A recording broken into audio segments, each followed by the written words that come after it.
there needs to be an education of the consumer. Even me, after being what I'll call an expert, at least in the labeling field of sustainability for 8 to 10 years since it came into the domain, I still wonder, what does my municipality want exactly? And are they really doing Yeah. this the way I'm supposed to? And each municipality is a little bit different. And there hasn't been much of an education process for that.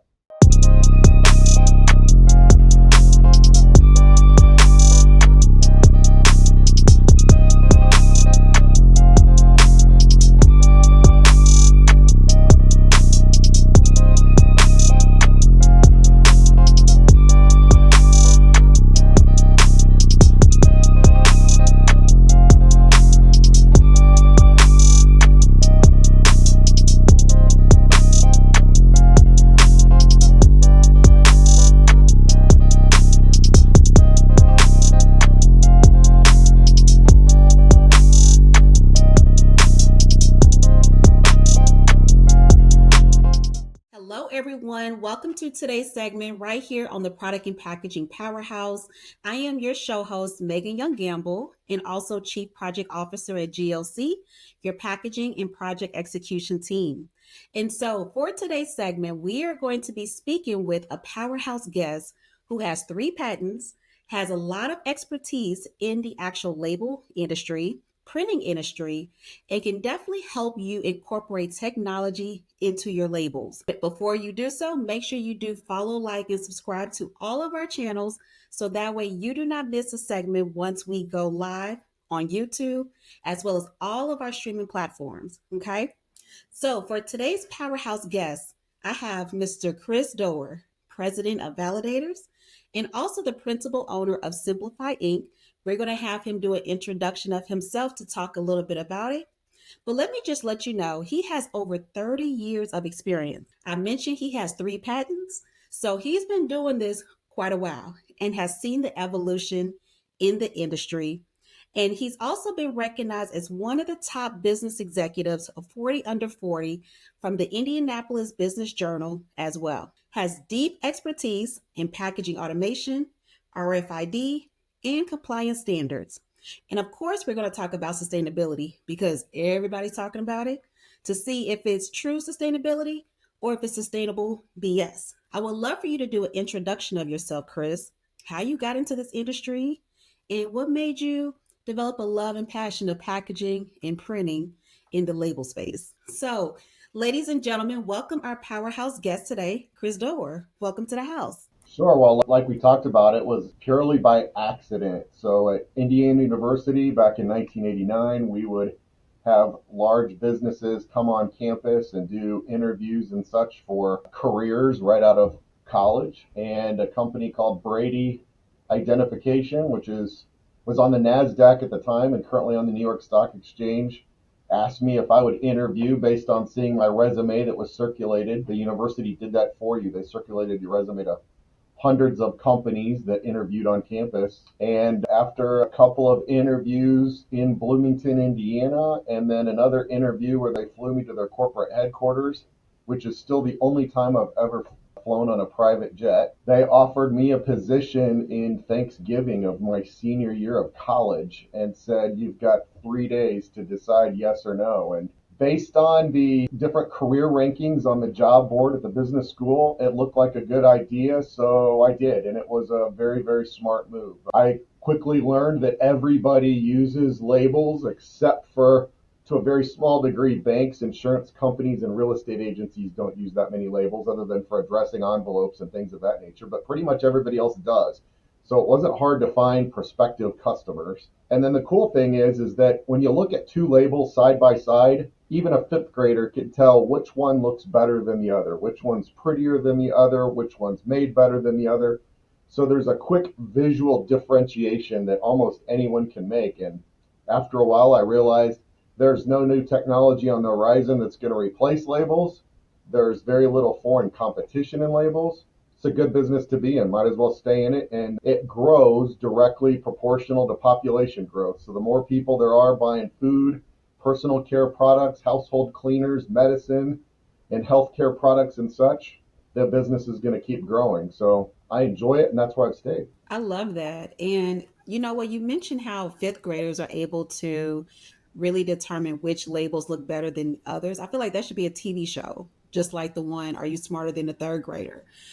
Because to your point, aesthetics are everything. And if a child or preteen can actually be able to determine that this label looks better than the other, there's some opportunities that a lot of brands can incorporate to think about these things and how it resonates on the shelf as well. So I know with you having two divisions of your company, validators, which is really specializing as like the full service factory direct printing and packaging sales agency, but you also have Simplify Inc., which is more of the printing consulting side. So share a little bit about what made you, become an entrepreneur, because you saw the vast opportunities, but also like how Simplify Inc. really helps brands be intentional to think about that. So the fifth graders can make sure that your brand stands out on the shelf. Sure. So Packaging Validators was formed about 6 years ago because I realized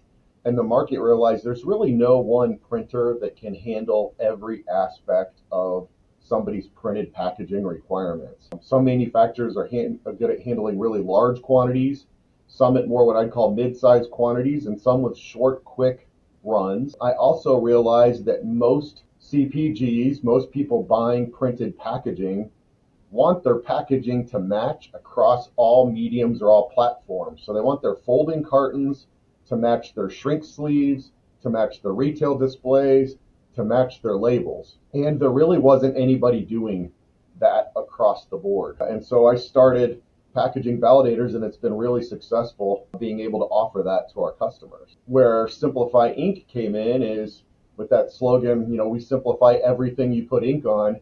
There's a lot of companies that simply don't know where to start, especially if you've got a new brand or if you're doing a product line extension into a new market. An example would be I have customers that have always put labels on their products and they're wanting to move to shrink sleeves.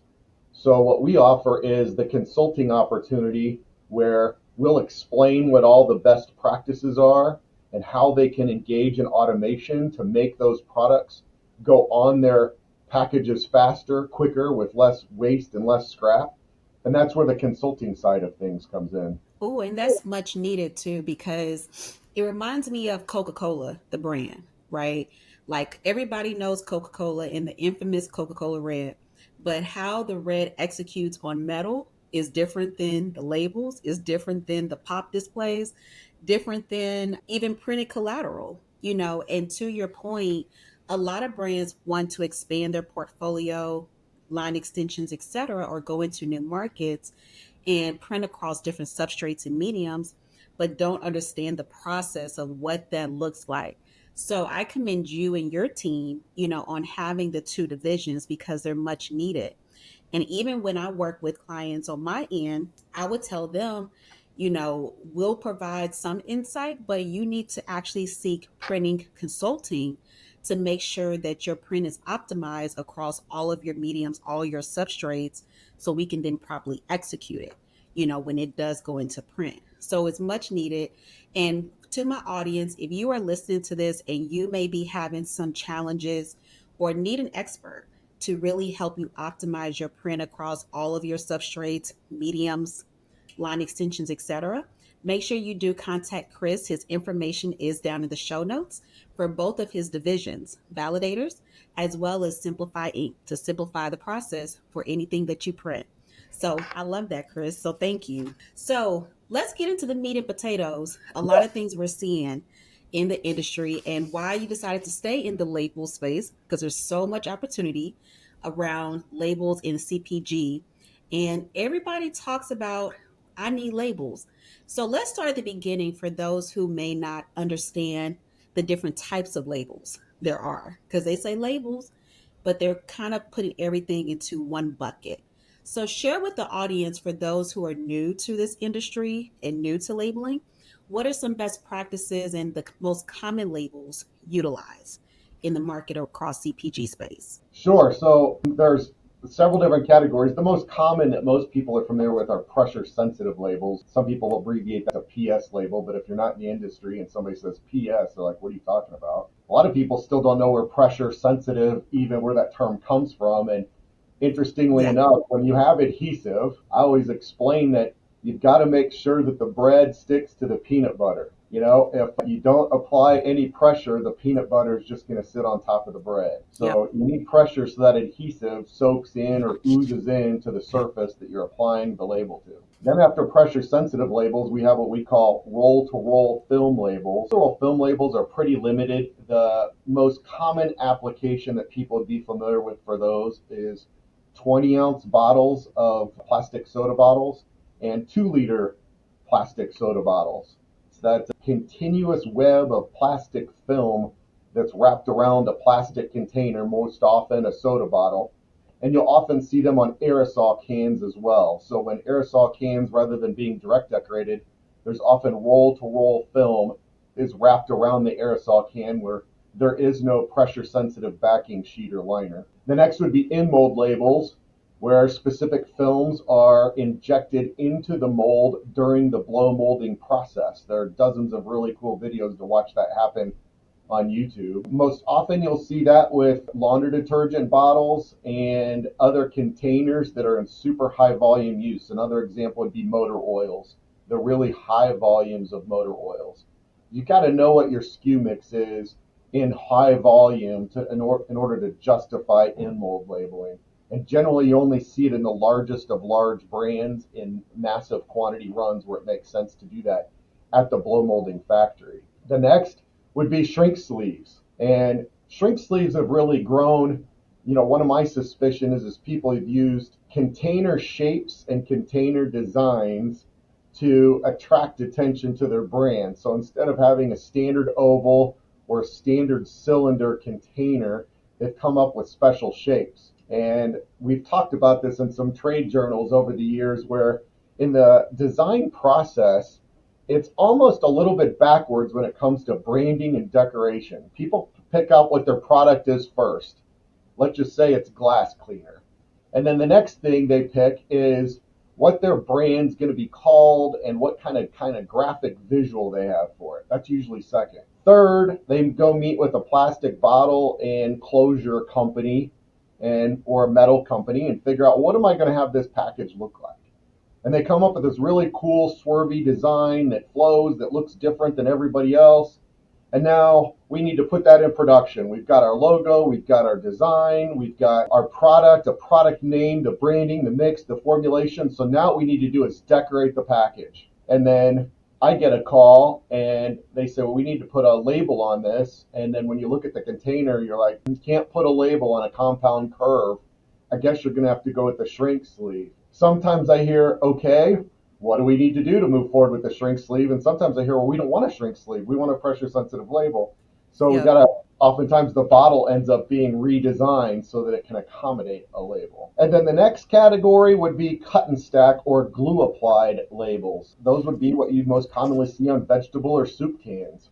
And interestingly enough, as old fashioned as they are, they're actually the most sustainable in my view, because the metal or steel cans that they go on, or glass jars, are 100% recyclable in perpetuity almost. And then they're mostly just paper. So 70 pounds, 60 pounds C1S paper that's 100% recyclable, and they've just got a teeny tiny little glue bead on them. So that would be the last category, or how I would break that down. So you have pressure sensitive, roll to roll film, in mold, shrink sleeves, and cut and stack. Okay. And thank you so much for breaking that down and giving examples too, because those of us who's been in the industry, we're familiar with it, but a lot of brands, especially brands I work with in beauty space, they'll show me something like, to your point of having this really articulate bottle, and they went through and got the logo, then they went and found the supplier, and then they have the graphics, but then I look at them like, this is not really suitable to do, for what you're trying to envision and print on your packaging. Right. Then we have to consider a shrink sleeve. I don't want a shrink sleeve. And then there's certain limitations with the manufacturer or the fillers, based upon their production line. So it becomes a big problem. And to your point, I try to get brands to understand, we need to understand what that looks like and be part of those conversations in the beginning. So so we can be more cost efficient and also be more efficient with time to be more productive.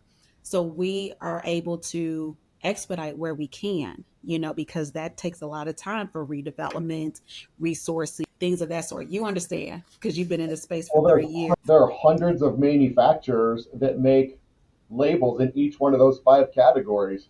So if you need to shift categories, now you're back out to going, okay, there's hundreds to choose from. Who do I choose? What are the criteria that I choose from?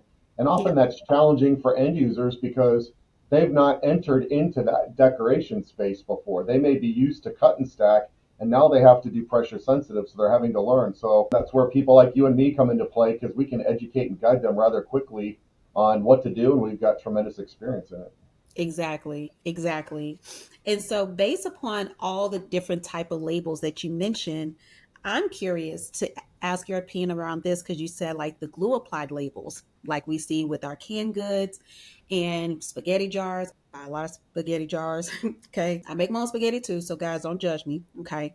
But with those type of labels, you mentioned that they are the most sustainable. So I would love for you to share a little bit about why they are most sustainable because of probably the substrate, but also too, if it has glue applied on the backside, does it have to be removed before it's recycled?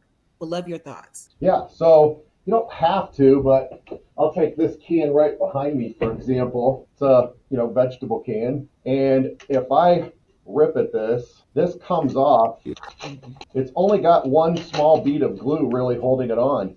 So now after I take it off, I've got a Mm-hmm. pretty clean can, and yes, this needs to be taken off. Otherwise, when this steel can gets separated at the recycling center, the label's going to go in with the garbage. But if I can separate this out, this is a nice clean sheet of paper.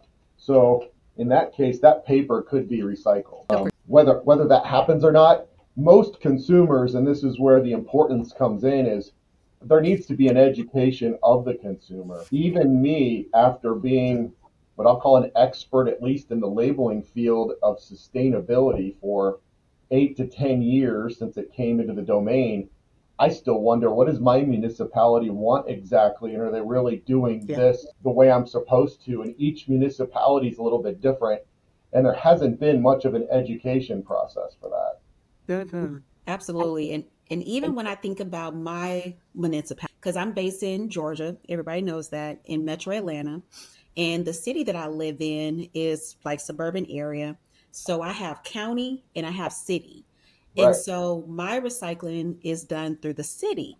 And so when I go to my city recycling facility, things that I'm separating curbside, all of it is not getting recycled because they don't have the right infrastructure, they don't have enough workforce, they don't have time to separate the respective contents, and it becomes a big question. And so I'm like, well, what is City of Atlanta doing? What is Cobb County doing? And so to your point, like when we think about recyclability and sustainability and such, like the infrastructure across the US is so different. And I tell people I'm all for sustainability, recyclability, circular economy. I really am.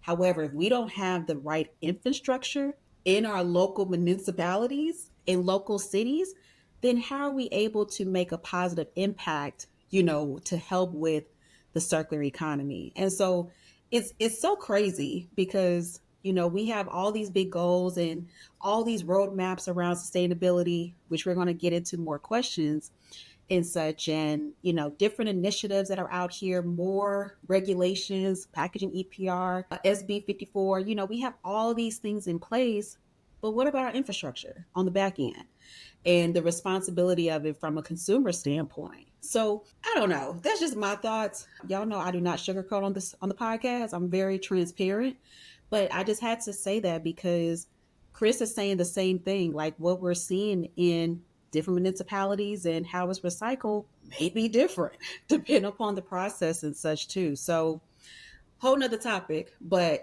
it's still relevant to this conversation. And so since we're thinking about recyclability, Chris, I want to ask you, with you being in the labeling space for over 30 years, you've seen the transition, you've talked about the different types of labels, what would be deemed Well, I guess let me rewind. What would be the life cycle of a sustainable label from production to disposal? Let's start there. Yeah, that's a good question. And there is, to me, what I'll call an excellent YouTube video on this that anybody can check out. And, if you want to refer people to that, Megan, it's the Carbon Light video. It's called Inside the World's Largest Plastic Bottling Recycling Plant, SoCal Connected. And it's, I believe the TV station maybe that broadcast this is KCET. And if you watch that, and there's others that you can query on YouTube and see as well. They're all largely similar. So plastic bottles are collected and generally separated based on density in the different types of plastics. There's another really good video that I would encourage you to look at too. It's called How Garbage is Recycled at the U.S. Largest Recycling Facility. It's in Staten Island, New York. They're both excellent, and they give you, the consumer, a really good idea of what happens. When it comes to a label on a glass jar or a plastic bottle or a metal can, the containers themselves are separated by density. But then after that, they go through a couple of washes. And that wash generally is removing the adhesive, the labels, leftover food, leftover sticky, sugary soda, leftover soil, leftover whatever was on that container when it got dropped off at the recycling facility. And then the clean bottles, cans, plastics, etc., are sent one way, and everything else that's washed off, including the label, is sent the other. There are still some recycled contaminants. So these bottles and containers aren't all necessarily washed 100% clean. But when glass is recycled at crazy high temperature, anything that's not glass, some paper that's or adhesive residue is going to literally be incinerated in the process. And the same with the smelting or burning of metals. On the plastic containers, there's some materials out that a cleaner, easier wash-off adhesive or wash-away adhesive, and those simply allow for the plastic flake, what's left over, to be cleaner. Does that help things? Yes, because there's more of a demand and a higher price for recycled plastic, rPET, recycled polyethylene terephthalate, that's got less contaminant in it. Does it make it more sustainable? In my view, not really. It just has more of a demand for that recycled use. But that's one of the top things people can do if they want, is to have an adhesive label that washes away a little bit easier. The second thing people can do is buy a label that's made of recycled plastic material. So most of the majors, I call them the big six, Avery, UPM, Tech, Green Bay, Flexcon 3, all manufacture something that has a recycled face sheet in it. And the third is the option to have materials that are collected from a specific designation. So there are some materials that are made, label materials that are made out of ocean-bound plastic. Highly technical, and I don't fully grasp how ocean-bound plastic is determined, but that's an option as well. There's another that most people don't really talk about, and that's using a paper label made out of recycled fibers or unbleached fibers. So the vast majority of labels that you see that are paper are white. Anything that's white paper needs to be bleached. Bleaching chemicals aren't friendly. Bleaching chemicals also break down the fiber strength of the paper. So going to something that's brown craft doesn't have any bleaching agent in it, and it's actually a stronger material, but from an aesthetic standpoint, most people don't like that brown craft background. They want nice, pretty white that makes their colors pop. But those are generally what the things that people can do, or what's currently offered in the marketplace to make their labels more sustainable. But as you brought up earlier, when sustainability is an interesting definition, what I like to focus on is what I call zero landfill. So right now, today, that could be anybody's goal. So back to what you were speaking of earlier in Georgia with the various county and city municipalities. Mm-hmm. And I'm not aware, maybe there is one, maybe one of your listeners can let us know who is the overriding governing body beyond the EPA on what local recyclers do and how it's done, and what plastics, glasses, metals, etc. are allowed to be recycled and in what format, and whether the label can be on it, the shrink sleeves removed, and so forth. Very complicated. But to simplify all that down, what we can do and companies can do if they really want to help is really look at what sustainability means. And I pulled up Merriam-Webster's definition on that, and I like it. It's the ability of something to be capable of being sustained, but that's one of those definitions we've all had where the definition includes the definition of the word, the same word that you're defining. So sustainability is the capability of being sustained. I call that being preserved, so if you're consuming it, it's really not sustained. And as humans in our world, we consume. The idea here is what can we do, I think, on a proactive basis for our companies, forget about just what we do at home, but as individual, as people, not as companies, not as corporations. What can we as people, and that includes CEOs as people and production workers as people, do to reduce the amount of trash that they generate? How do you reduce that amount of garbage? And to me, there's really three big things that everybody listening here can do at home. And that's where, in the interest of preserving, because to preserve means we're not putting stuff in a landfill. Because 1,000 years from now, or even 100 years from now, I don't know what they would do with all of the things that somebody would find in a landfill. I don't know if we're just hoping someday somebody figures it out. We haven't figured it out. If we had, it wouldn't be going in a landfill. Yeah, exactly. One of my suggestions has been, why don't we put it in containers and stack it up really tall, and then when we figure out what to do with it, we can take it out of those big metal containers that are stacked like skyscrapers, at least until we figure out what to do with it. But the three things that everybody can do at home and every company can do within the four walls of their building and incentivize their employees to do is, number one, recycle everything that's recyclable possible. Take all the plastic bottles that you get, the plastic takeout trays, anything that has the recycled logo on it with the plastic or metal or glass type, put it in the recycling bin. When I have a bunch of guests over, it's Thanksgiving, Christmas, or whatever, I'm always like, oh, don't put that in the garbage, And they're like, well, why? And they're like, oh, I didn't know this was recycled. But then that goes back to, I don't, blame anybody. I'm like, it's hard to figure out what is and what isn't.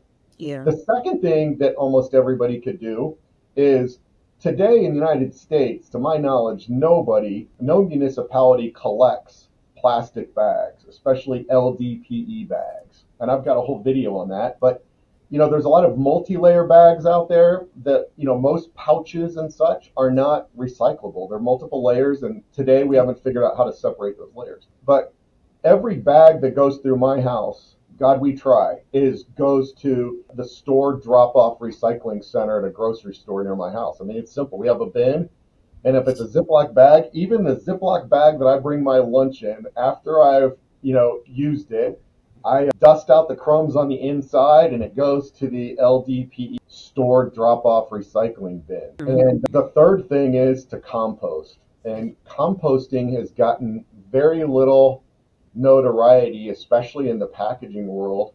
I think because, maybe there's not any profit to be made from composting. Nobody's making money off of it. But you are reducing the amount of waste that's going to a landfill. I've been composting for years. My dad taught me to compost. I have an organic garden, and man, the soil in my garden is awesome because of all the compost that goes in that. Oh, wow.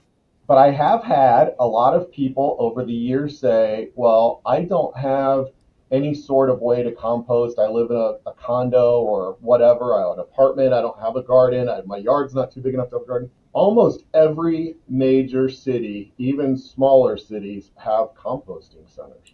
And I took it upon myself because in the summer months, compost can be stinky. And I live in a residential neighborhood. So in the middle of the summer, if you're going to throw all those fruit and vegetable scraps out into the garden, it can attract some critters and it doesn't smell so great. So I contacted a local composting company called E317 that's here in Indianapolis, and they come to my house every 2 weeks and pick up a 5-gallon bucket and then some of compost. In the wintertime, it's not so bad because you can throw all that stuff in the garden and it doesn't smell because it's so cold outside. Yeah. But I was just looking before we got on the call, Megan, just since for the last 6 months, and there's 3 people living in my household right now, we've had 357 pounds of compost picked up at my house. So that's a little over 110 pounds per Per person person. Wow. in 6 months. 220 pounds a year, let's call it as an average. Multiply 220 pounds of compost that otherwise would have gone in a landfill times 350 million people living in the United States. And I did that math before we got on here and came up with something like 87 billion pounds that could not be going into a landfill. That's amazing.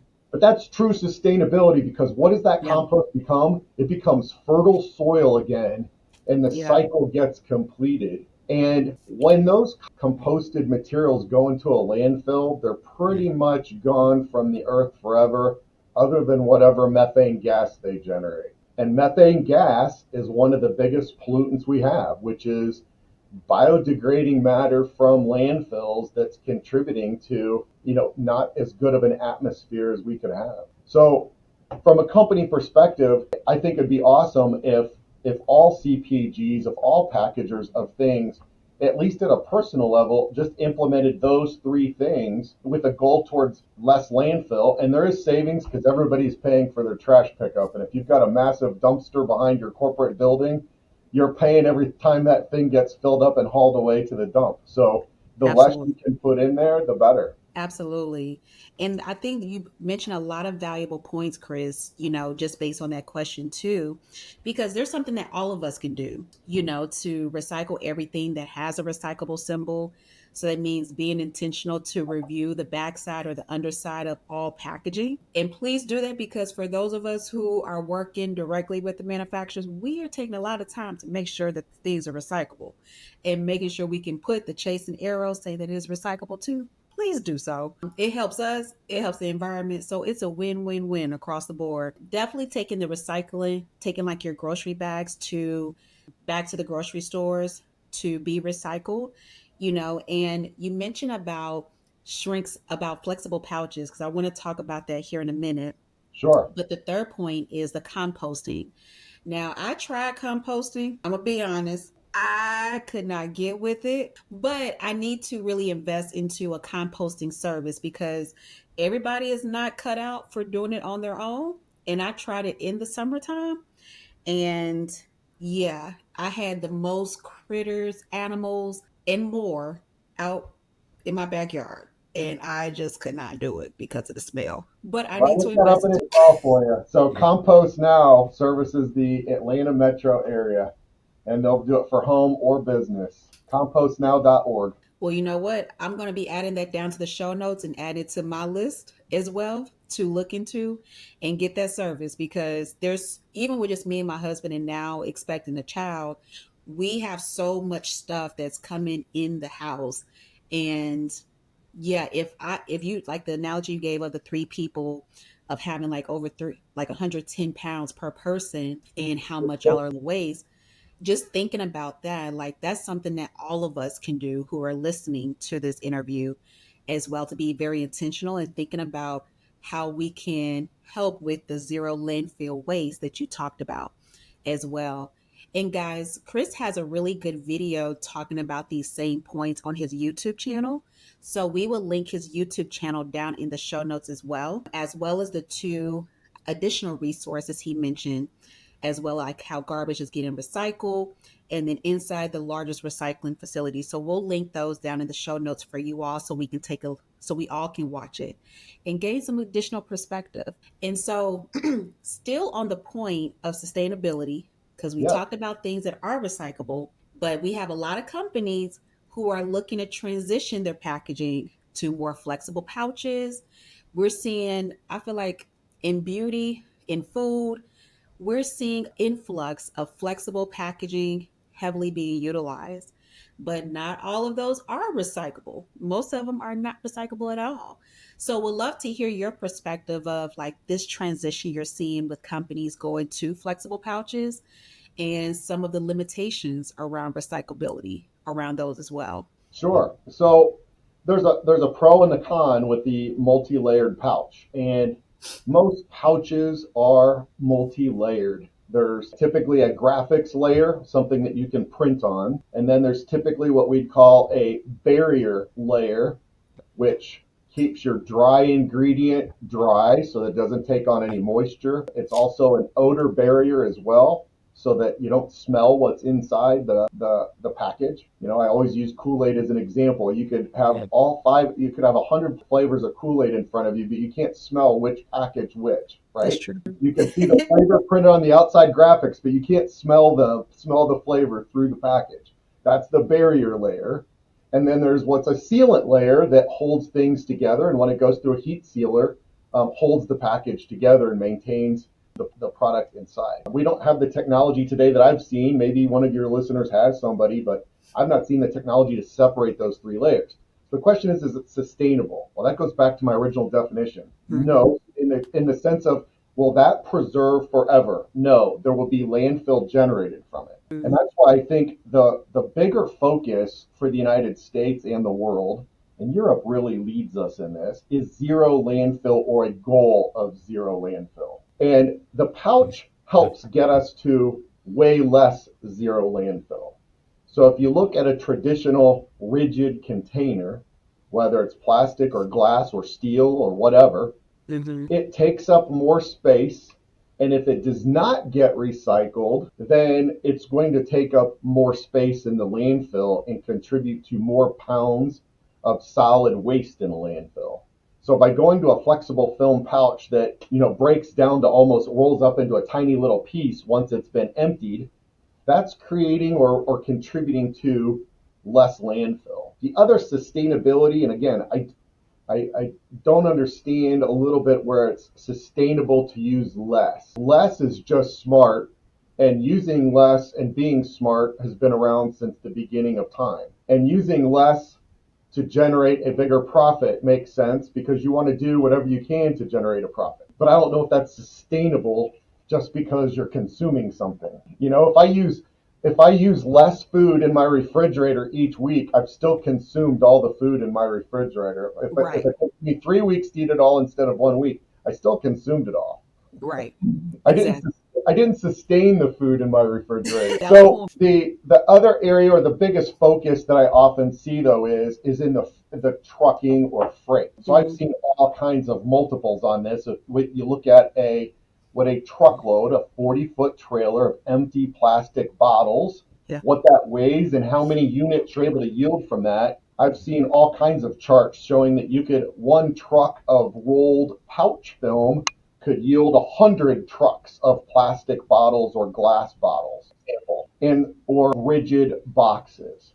So most people are looking at it, or from what I've seen, are looking at it from a freight savings and also a cube out savings, because after I've put my product in the pouch, if you consider, let's just say you got a 12-inch cubed corrugated shipper box that you ship your finished goods in. It was filled with 16-ounce rigid plastic bottles. Some would say you've got empty space in there and you might be able to fit, let's say, 8 rigid bottles inside that corrugated box, but you could probably fit maybe 25 or 30 16-ounce pouches in the same box. So you're cubing out or getting a better utilization of that 40-foot container. Is that sustainable? I don't know. It's smart. You have a lower shipping cost per unit, which equals a higher profit margin. And yes, are you using less fuel? Yes, that's good. You're using less fuel. I don't know if that means it's sustainable, but those would be the main reasons that I've seen for that flexible film pouch is less inbound raw material trucks to make it, and then better cube out utilization on trucks going out of your facility. Absolutely. And I think to your point, like there has to be a lot of data that has to be substantiated to then determine if it is deemed sustainable or not. And so I know with my conversation with Dustin Smith, CEO of Bolt Smith Packaging Consultants, he talks about, how to use data to really drive informed decision making and also determining what is the right packaging and how to optimize the packaging for your needs. Because to your point, you get the cost savings on the fuel and making sure you're maximizing the truckloads. but also thinking about it from a recyclability standpoint and what does sustainability mean to the company, to the end consumer, the impact on the environment, the circular economy, your ESG goals. It's a whole list, right? And it's like, where does it fall? So I think from my perspective, there's so many complexities around it, and every company has their own definition of sustainability, right? And that's one of the questions I ask my brands. Like, what does sustainability mean to you? Because they say, I want glass. Okay, but you're shipping from one end of the domestic coast to the other end. That's not really deemed sustainable, right? Just because you're using glass. We have to look at the carbon emissions and the output and the transit and the gas. Like, we have to look at so many different things. So, data is everything, to your point, Chris, to make sure that we're thinking about the holistic picture of what is sustainability and what that means to the companies.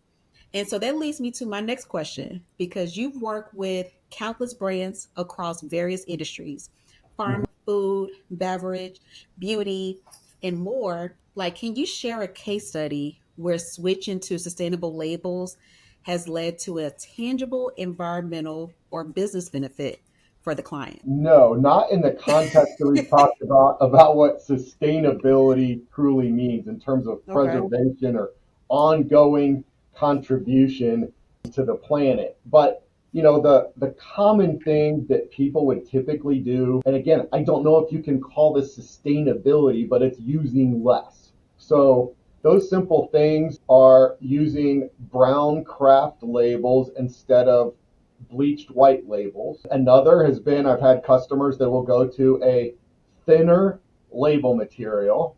So something let's say 2 mils thick instead of 2.5 or 2.7. Usually the driver on that is I'm using less. It's because, can I get it for less money at 2 mils versus 2.7 mils? And so oftentimes, most of the time, money is the driver, not the sustainable factor in it. And the other would be as a thinner backing sheet or a thinner liner. That allows you to get more labels per roll, which means less changeover, which is enhanced productivity.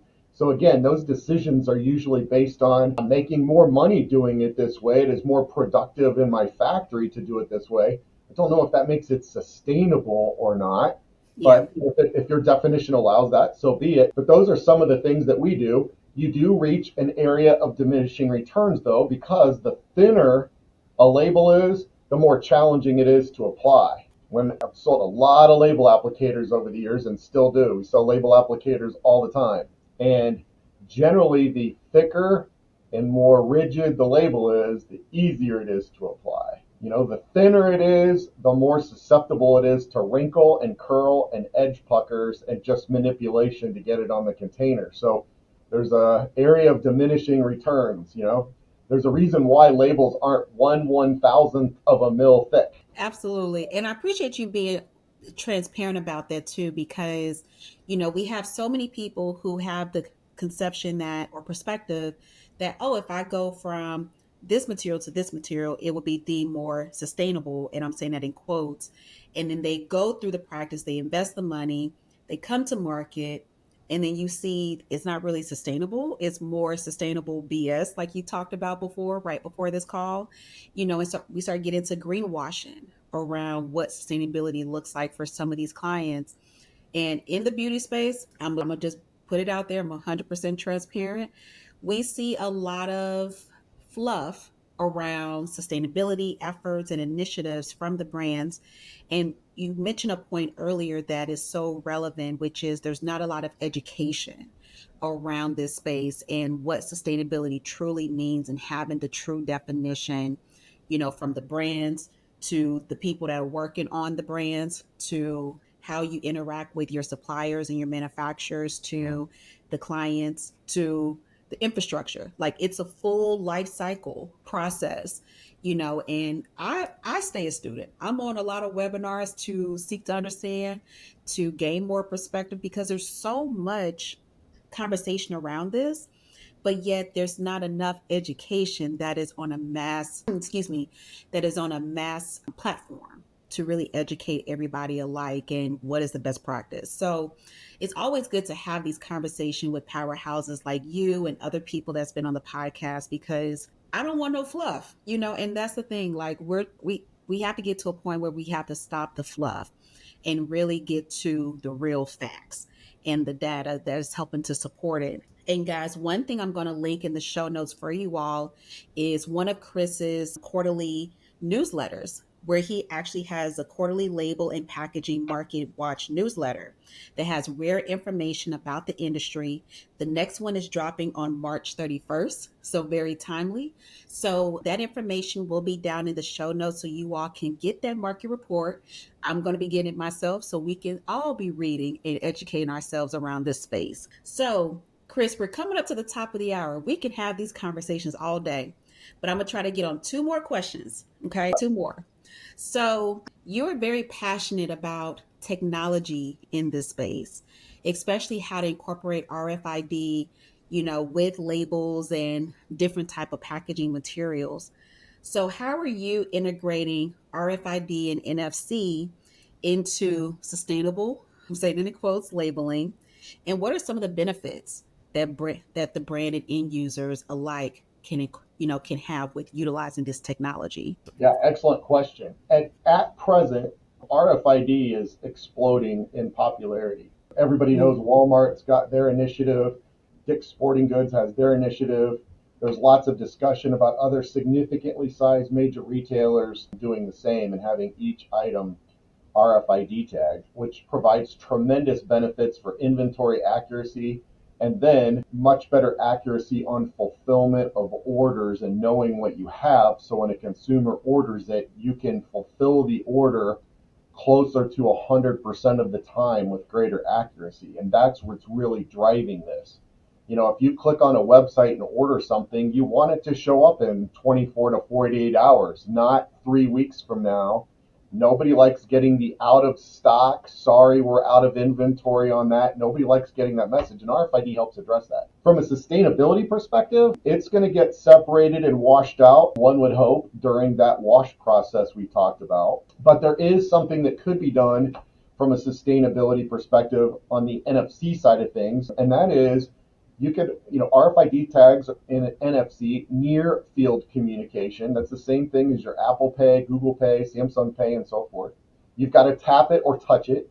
So if you tapped or touched your phone on the product, CPGs would have the opportunity to explain how to recycle that product. There's some things you look at and you're like, I don't know, do I need to take the shrink sleeve off of this or not? Can I leave the shrink sleeve on and it still be recyclable, or do I have to take it off? Those are some things that companies could do and explain what they could do with their product to extend the life cycle of the product. So NFC could be used from an educational perspective. I love it. And it's such a good way to really bring it full circle, like with the brands and, those who are in marketing.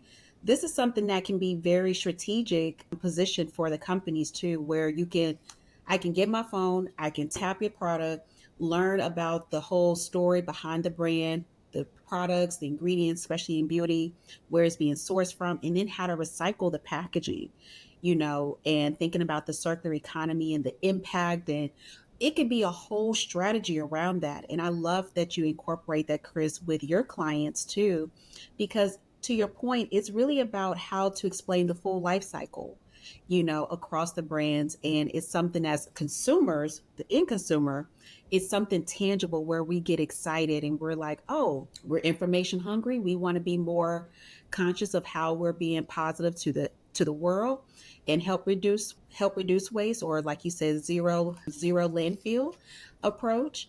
How we can incorporate this. So I love that you incorporate the technology.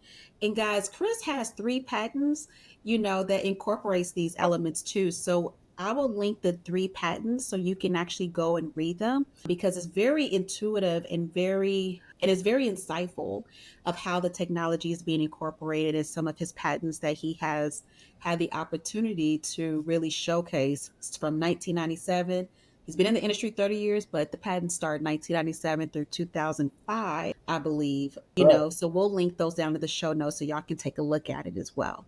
So last question for you, Chris, and that is, looking ahead, what are some emerging trends around sustainability and also technology that can help redefine the packaging and labeling industries? The biggest emerging trends I would see is number one, recovering of inks and recovering of waste liner and the waste scrap in the label production process. Mm, Unfortunately, in the United States, we have very limited recycling capacity. yeah. I always say humans are pain avoiders and pleasure seekers. In the United States, we are lucky enough to have a vast country that is very, very large. Europe, by contrast, you could fit somewhere in the Midwest. And so Europe is much more conscious of landfill space because they have less land. Yeah. And so there's a desire to make sure it's reduced. I feel like we haven't really got to a pain point in the United States with landfills because the country is so big. We can start burying this in the middle of a field 100 miles outside of town and surround it with trees and nobody sees it. So it's like sight unseen. It's not a problem. Yeah. But there are a couple of big things that I would like to see happen over the course of the next few years. The first would be to make it almost standard that the backing sheet or waste liner can be picked up. There have been recycling programs for the backing sheet or liners for years, but in my experience, it's been challenging to get implementation because it's challenging to get it separated and sorted the way the recyclers want.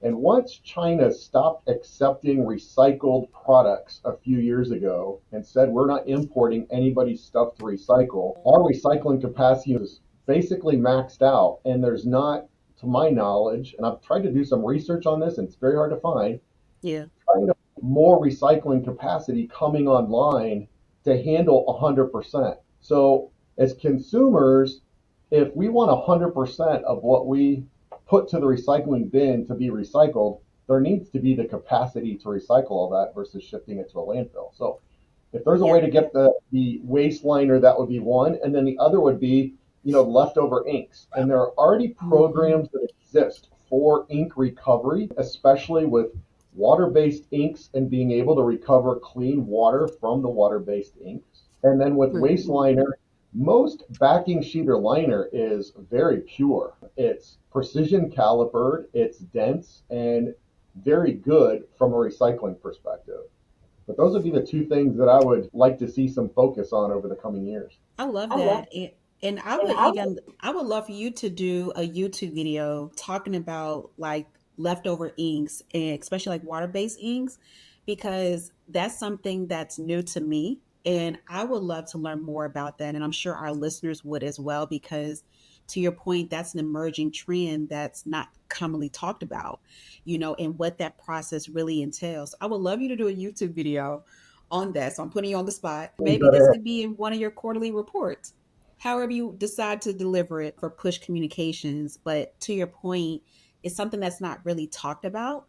And we need more exposure, more education around these elements too, so we can then all be at the table to figure out how do we determine the path forward, around these trends and what we're seeing here in the USA. Implementing, best practice from the EU. They are much smaller, but we can definitely learn and leverage a lot of things from them here in our country. So more to come on that, but I had to put you on the spot and tell you works for a video. I don't mind never being put on the spot. That's fine. Yeah, I love it. So, Chris, thank you so much for these questions and responses and also being transparent, in our conversation for today. Guys, please make sure you do connect with Chris via LinkedIn. All of his information is down in the show notes for you all. So his LinkedIn, his YouTube, the patents, and also the resources that he shared with us on the 2 additional YouTube videos for us to check out as well. So as we're concluding, and as we always do with our podcast interview guests, we always do what's called our power round. 90 seconds of fun, fast facts we ask our guests based upon what they shared with us. So this is a good one. So Chris has been to 44 out of 50 states. And out of those, he has traveled 20 states on his Harley Davidson. I would love a motorcycle. My husband would not let me get one. And then he's also been active in karate for 22 years as a 6th degree black belt and instructor. I have a 1st degree black belt. 6th degree. I'm like, oh, he's better than Bruce Lee. Okay. So I love it. So we're going to put 90 seconds on the clock and we're going to ask Chris a few questions and see how quickly he can think on his feet with these responses. So, Chris, you ready? I'm ready. Okay, let's go. So, when you ride your Harley Davidson throughout the country, what has been one of your most unforgettable moments? Getting engaged to my wife on a hilltop in Virginia. Oh, I love that. It's so sentimental, so sweet. Okay. So, when you ride your Harley Davidson, what are some snacks that are in sustainable packaging that you pack along the journey? That's easy. I always pack cashews in a LDPE Ziploc baggie that goes to store drop off. So there's zero waste with that. Okay.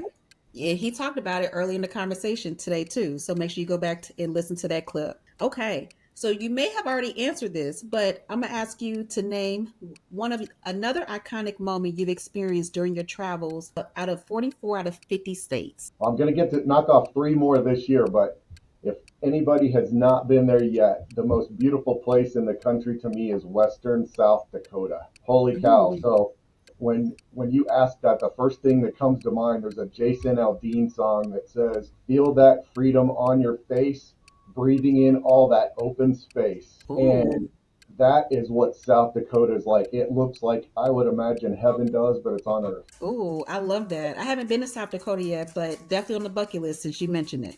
No Okay. billboards, no power lines, no there are, you're on a major interstate highway, and for the you can ride for an hour and not see any sign of humans other than the interstate you're on. I love that. Oh, Beautiful. nice. Okay, so as a 6th degree black belt and instructor, who would be some of your comparable competitors to fight during a sparring match? I would never pick that. Not even going up against Bruce Lee?